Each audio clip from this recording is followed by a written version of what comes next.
Où en est l'Afrique dans le cyberrenseignement? Dans le cyberrenseignement, l'Afrique est encore à l'ère des tâtonnements.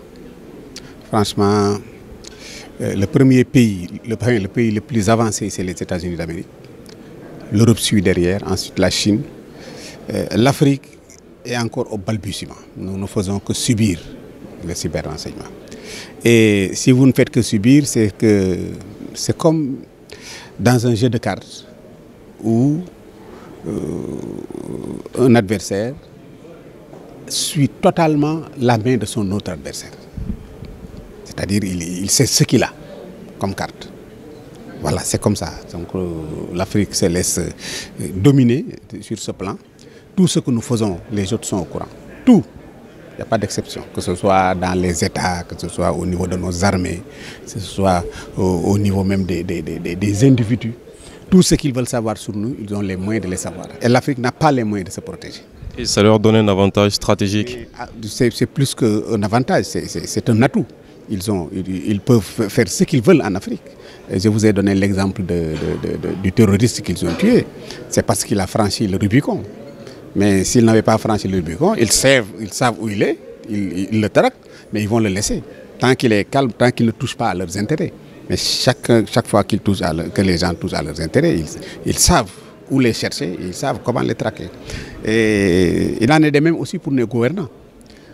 Il n'y a pas de secret pour l'Occident, ici en Afrique. Que ce soit au niveau des présidences de la République africaine et autres, il n'y a pas de secret. Ils savent tout ce qui se passe. Tout. Ils entrent jusque dans l'intimité numérique de nos responsables politiques.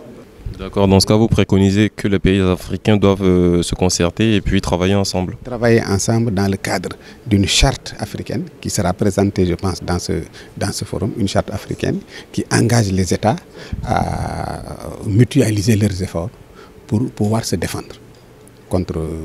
Se défendre, ce n'est pas une guerre, mais c'est une guerre. C'est un espace, comme je l'ai démontré c'est un espace de guerre avec une violence inouïe. Mais elle n'est pas létale, il n'y a pas de mort. Mais en réalité, c'est le fait de dominer quelqu'un, de le rendre dépendant, de faire sur lui des chantages, de l'obliger à adopter certaines positions, mais c'est une violence que les gens exercent sur nous grâce à cette... Les conséquences sont énormes.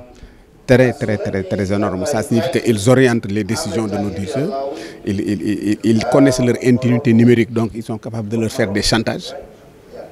Il y a des présidents ici, les Européens disposent sur des données, s'ils les publiaient, mais ce serait catastrophique. Et ils le savent. Donc vraiment, c'est assez extraordinaire. D'accord. On doit se défendre. Excellences, mesdames et messieurs, participer au monde, au nouveau monde. Mais nous sommes dans l'insouciance des cavernes. On téléphone comme on veut, nos présidents, ils téléphonent comme ils veulent. Il n'y a pas de mesure de sécurité, ils sont écoutés par les Occidentaux.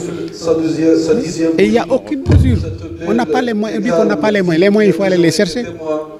Les moyens, c'est l'expertise. C'est pourquoi ici, on a pour nous-mêmes, dans la charte, la création d'une école de formation sur les métiers du numérique. Elle sera basée où?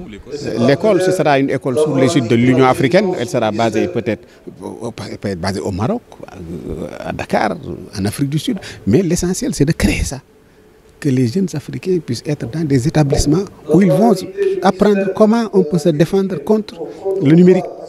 Parce que c'est un problème qui ira de l'avant. Ça ne marchera pas arrière, non, ça ira de l'avant. Plus le monde avance, plus la connectivité est performante, plus l'intimité numérique des gens est prise en possession. Une dernière question qui concerne l'Internet. Qu'est-ce que vous pensez de la régulation, de la démocratisation d'Internet dans certains pays africains? La régularisation et même augmenter la connectivité au haut débit, tout ça c'est bon. Pour nous, c'est une aubaine.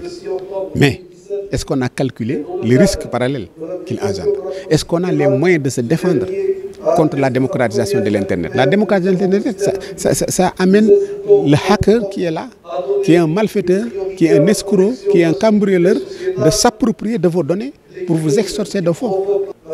Oui, donc vraiment, c'est terrible. Moi, je pense qu'en résumé, nous, Africains, nous devons nous réveiller.